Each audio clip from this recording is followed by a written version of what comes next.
Morir antes de morir y así no morir jamás. El hombre, desde sus albores, se ha empeñado en buscar la trascendencia. Desde las pinturas rupestres hasta los viajes de DMT en una habitación suburbana, la experiencia mística ha sido el espejo más reverente y también el más perturbador de la condición humana. ¿Y qué ocurre si todas estas visiones, voces, apariciones, disoluciones del yo y éxtasis de unión con el todo no provienen de una fuente externa, sino que son proyecciones escénicas del inconsciente? ¿Qué pasaría si aquello que muchos consideran un mensaje de los dioses no es sino una metáfora viva del conflicto psíquico interno manifestado en lenguaje simbólico? Bueno, Carl Gustav Jung, pionero en la exploración de lo luminoso desde la psicología, propuso que las imágenes arquetípicas que surgen durante las experiencias místicas no son necesariamente reales en el sentido empírico, pero sí verdaderas en un plano simbólico. En sus propias palabras, y cito, la función de la religión es proteger al hombre del abismo de lo inconsciente. Cierro cita. Esta afirmación resuena con fuerza cuando examinamos fenómenos religiosos o espirituales que han tenido un profundo impacto personal, pero que se presentan con estructuras profundamente narrativas, emocionales y estéticas. En otras palabras, son experiencias teatrales, no ficticias como tal, pero altamente dramatizadas. La experiencia mística podría entenderse, por tanto, como un psicodrama del inconsciente, una representación viva, emocionalmente cargada, construida no desde la lógica racional, sino desde las pulsiones, los símbolos arquetípicos y los traumas no integrados del alma humana. Así como los sueños no dicen directamente lo que quieren expresar, sino que lo representan simbólicamente, también lo hacen las visiones místicas. Una voz que nos habla en meditación no es necesariamente un guía espiritual, sino tal vez la personificación de una función psíquica no desarrollada, que ahora ha tomado rostro y nombre para poder comunicarse. Esta hipótesis no niega la validez transformadora de lo místico, al contrario, la refuerza.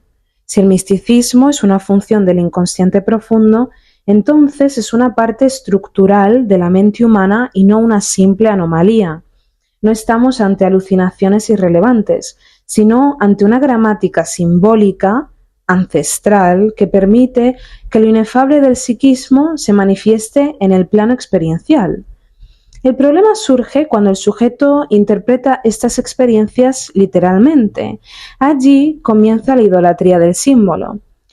Por ponerte un ejemplo ilustrativo, si un joven sueña que vuela por encima de una ciudad, por ejemplo, podría interpretarse como un impulso de superación o de independencia. Pero si insiste en que él literalmente puede volar, el símbolo se convierte en disociación. Y a lo mejor ya sabes por dónde voy con esto. Durante siglos, los místicos fueron también marginales, no solo por su desviación de las instituciones religiosas, sino porque encarnaban conflictos internos que la cultura no podía integrar. Juana de Arco escuchaba voces. Santa Teresa de Ávila entraba en estados de trance con erotismo espiritual. Jacob Böhme veía la estructura de Dios reflejada en una sartén. Bueno, estos no son simples relatos anecdóticos, son ejemplos de cómo el inconsciente se disfraza de lo divino para hacerse escuchar. Esto no implica que la divinidad no exista, y trataremos también ese tema en el futuro. Pero esto sí plantea que nuestra relación con ella está mediatizada, irremediablemente, por el aparato psíquico. El ser humano no accede a la realidad como tal sin filtro. Todo pasa por el tamiz del lenguaje, la cultura, el trauma o la historia personal. Por tanto, lo que llamamos Dios o unidad cósmica podría ser tanto una realidad metafísica como una construcción simbólica arquetípica. Lo importante no es decidir cuál de los dos es más real, sino entender que ambas dimensiones están en juego siempre. El auge moderno de las sustancias psicodélicas como vehículos místicos refuerza esta visión. Personas de todos los ámbitos sociales reportan visiones de geometrías sagradas, presencias superiores, disolución del ego y unidad total. ¿Pero por qué se repiten estos patrones? ¿Por qué no sueñan con las noticias o con facturas? Porque el inconsciente, cuando se libera del filtro racional, acude a los símbolos más profundos que son compartidos por toda la humanidad. La serpiente, la luz blanca, el laberinto, la madre universal, el niño dorado, el sol negro, son todos mitologías internas, no adquiridas culturalmente, sino codificadas en la psique colectiva. En este sentido, la experiencia mística no es solo una puerta hacia lo espiritual, sino también un mapa del alma, un lenguaje emocional y estético que nos permite integrar conflictos internos. El problema no es vivir estas experiencias, el problema es tomarlas como dogmas en lugar de comprenderlas como lenguaje simbólico. Cuando alguien afirma que un ángel le dijo que destruya su ego y que el ego es el enemigo, está interpretando literalmente una función simbólica. El ángel probablemente sea la personificación de su anhelo de pureza y de superación, y el ego, una metáfora de su miedo al juicio. Lo que debería ser una reconciliación se convierte en una guerra interna. La mística psicodramática puede también tener implicaciones políticas. Las experiencias místicas que promueven pasividad, sumisión y aceptación incondicional pueden reforzar estructuras de poder que se benefician del sometimiento psicológico. Si todo sufrimiento es karma y toda agresión es maestro, como discutimos en un podcast anterior, entonces el abuso queda justificado. Esto revela que el simbolismo místico puede ser manipulado, tanto desde dentro, a través del autoengaño, como desde fuera, mediante el control social. No basta con tener una experiencia mística, es necesario saber leerla críticamente, como se haría con un poema o una obra de teatro. En algunos sistemas terapéuticos modernos, como el focusing, la terapia Gestalt o la integración psicodélica, incluso, ya se reconoce que muchas imágenes internas tienen valor terapéutico solo si se entienden como metáforas, no como entidades externas. Lo que en otro tiempo hubiera sido llamado visión espiritual, hoy puede entenderse como una activación intensa de los sistemas representacionales internos. Una imagen de un guía puede ser el yo futuro de la persona intentando guiar el yo actual. Una voz severa puede ser la internalización de un padre punitivo, o una energía sofocante, la manifestación somática de un trauma almacenado. Lo místico, entonces, no necesita ser desacreditado para ser comprendido, solo necesita ser reubicado en su justo lugar, no como fenómeno externo inexplicable, sino como drama sagrado del inconsciente. Esto lo hace más humano, más urgente y más real. La integración de la experiencia mística debe pasar por su decodificación simbólica. No hay que renunciar a ella, sino aprender a leerla, como se lee un sueño o se escucha una sinfonía o se contempla un cuadro, porque la experiencia mística es, en esencia, una obra de arte interna. Su contenido es experiencial, no argumentativo.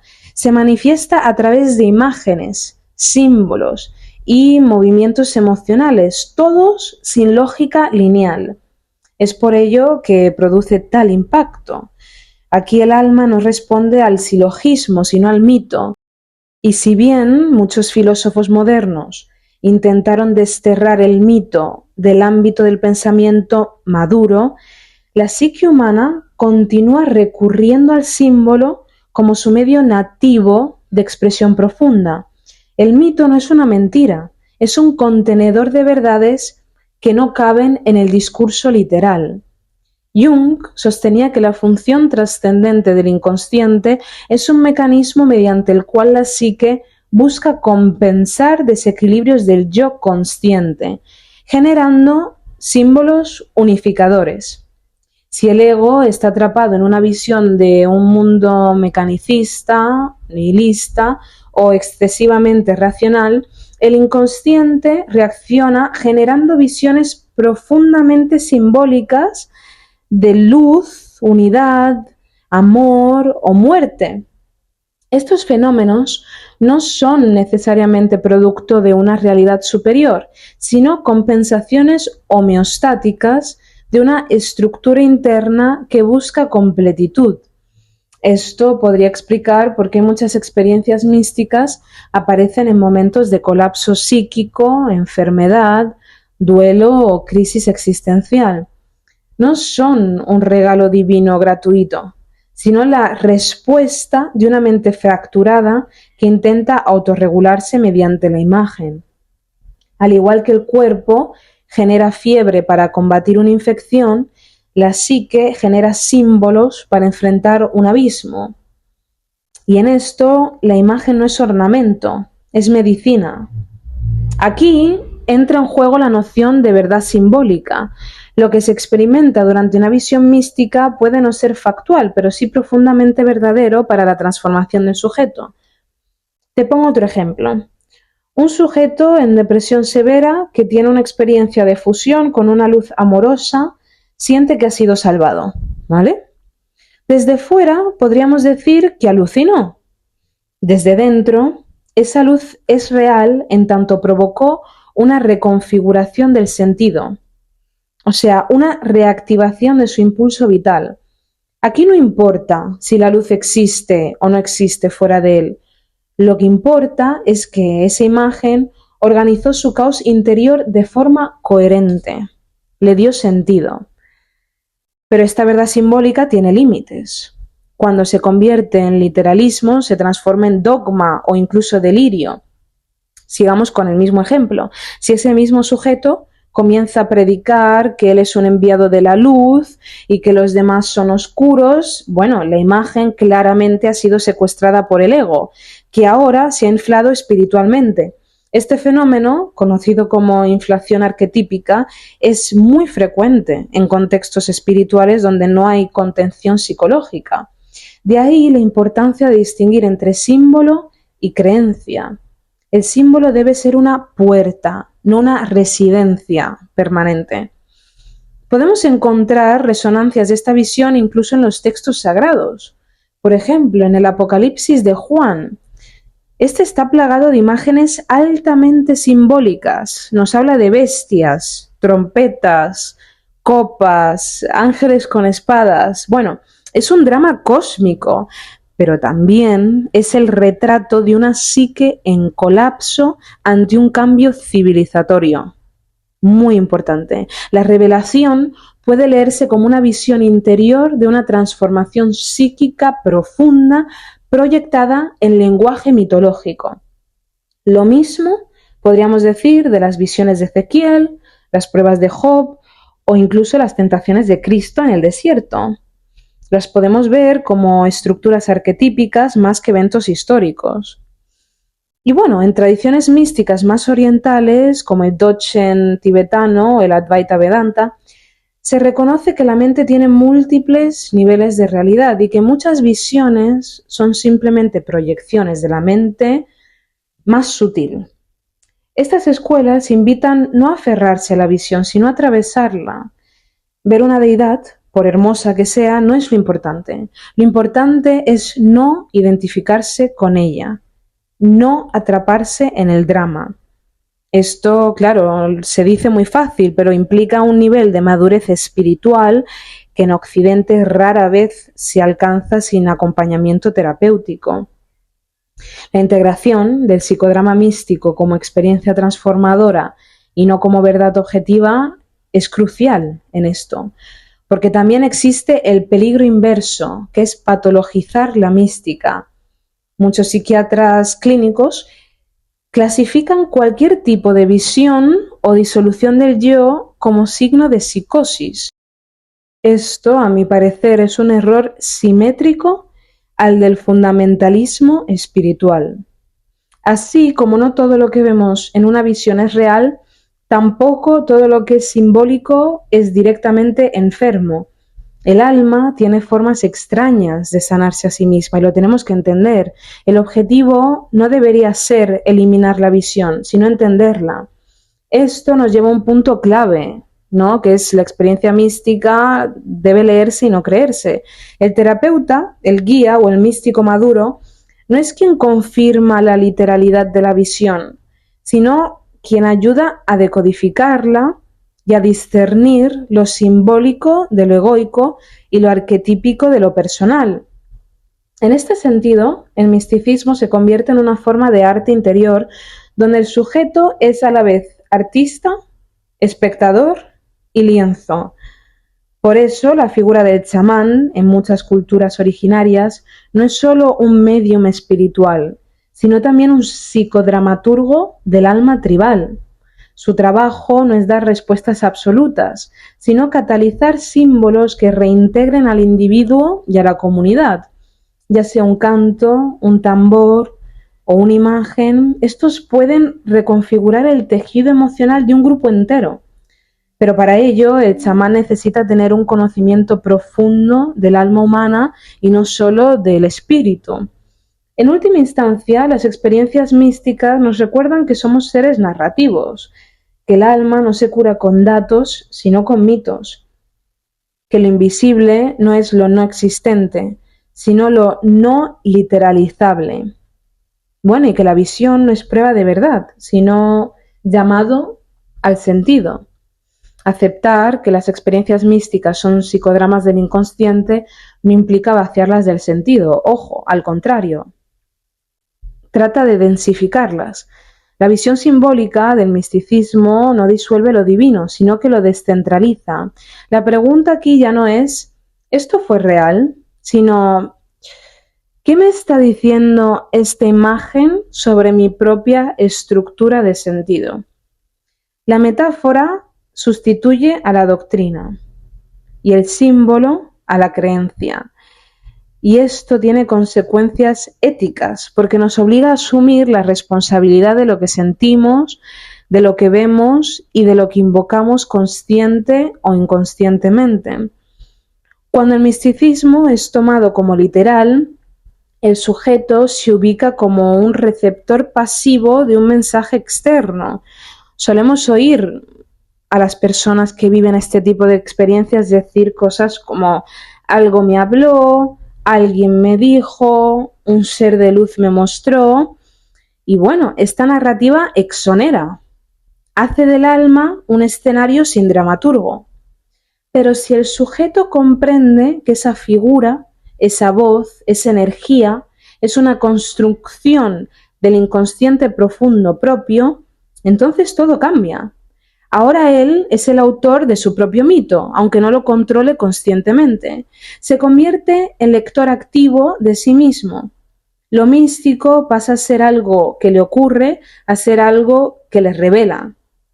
Este paso de la pasividad a la lectura simbólica es un umbral filosófico y existencial muy potente. Para mí, equivale a la salida de la caverna platónica, pero en sentido inverso. No, porque ya no se trata de huir del mundo de las sombras hacia la luz de lo real, sino de aprender a leer las sombras como reflejos legítimos del alma. El símbolo, al final, es sombra densa.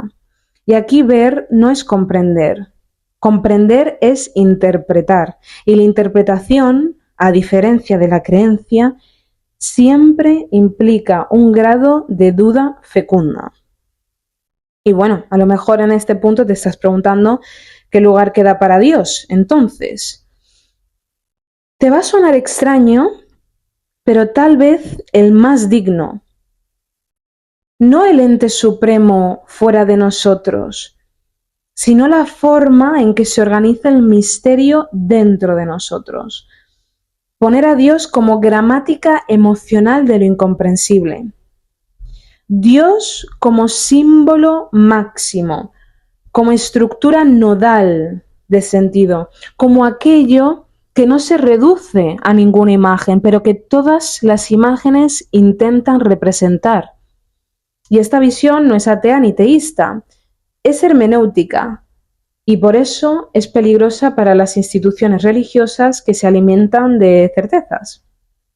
Al disolver el dogma en símbolo, se abre un espacio para una ética radicalmente nueva, ya no basada en obediencia, sino en conciencia.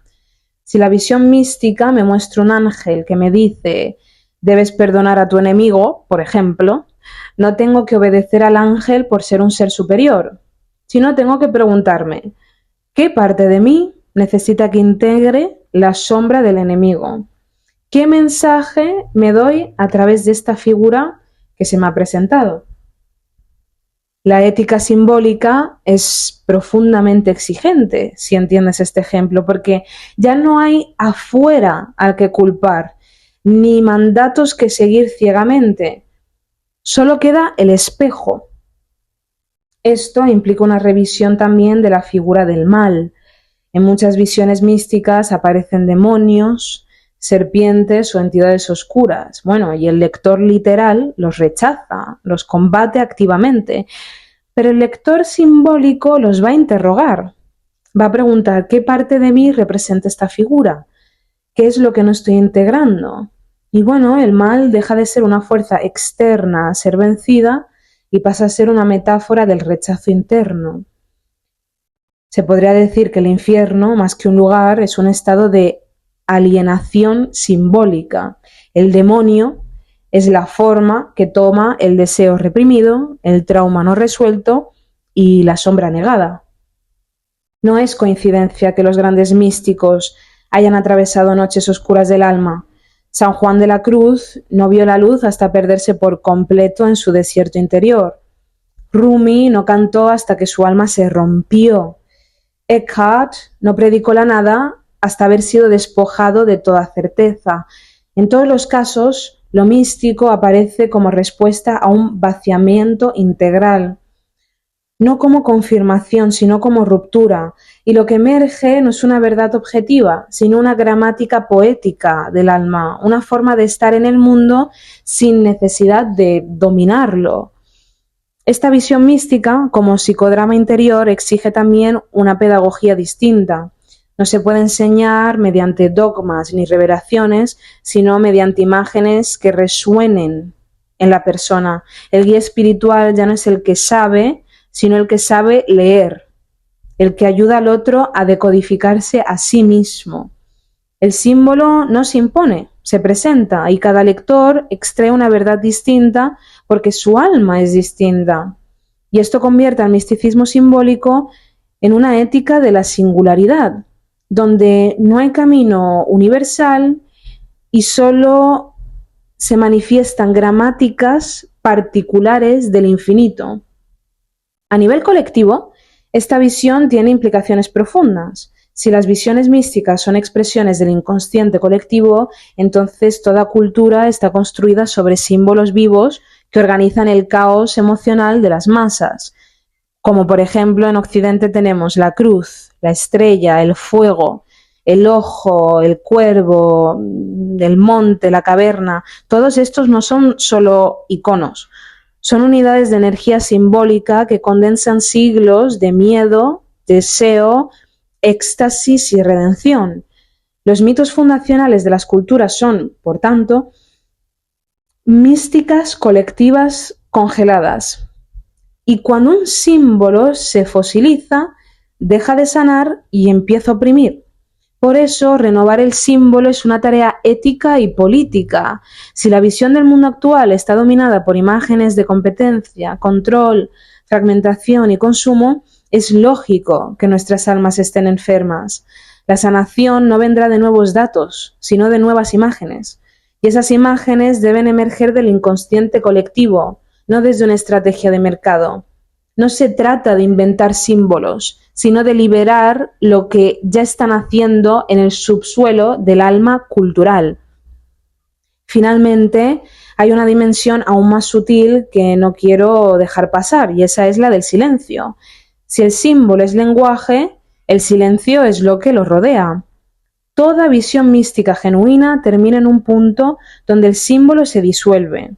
La imagen arde, la voz calla, el ego cesa, y allí no queda teatro ni mensaje, solo presencia. Y tal vez esa sea la experiencia más auténtica de lo divino, no la aparición de un guía en sí, sino el desvanecimiento de toda forma. Y sin embargo, esa experiencia inefable también es leída, interpretada y narrada. Nunca accedemos al misterio desnudo, siempre lo vestimos con nuestros propios mitos. ¿Y eso lo hace menos real? No, como te decía antes, lo hace más humano, lo convierte en una danza entre el abismo y la forma, una danza en la que el alma se representa a sí misma para poder reconocerse, aunque sea por un minúsculo instante. Y si ese instante logra abrir una grieta en la cárcel de nuestro yo rígido, si logra suspender por un segundo la dictadura de lo literal, entonces la visión ha cumplido su propósito. A lo mejor no te ha traído la verdad absoluta que esperabas, pero ha revelado el mecanismo por el cual fabricamos sentido. Así, el misticismo no es un mensaje externo que debemos creer, sino una obra simbólica interna que debemos interpretar. No es una religión ni una ciencia, es una dramaturgia del alma. Y en ese escenario, cada uno de nosotros es actor, autor y espectador a la vez. Nadie puede vivir la visión del otro, pero todos podemos aprender a leer las nuestras, con humildad, con lucidez y con el respeto radical que merece todo símbolo que haya emergido desde el fondo del abismo. Un besito y mucha luz.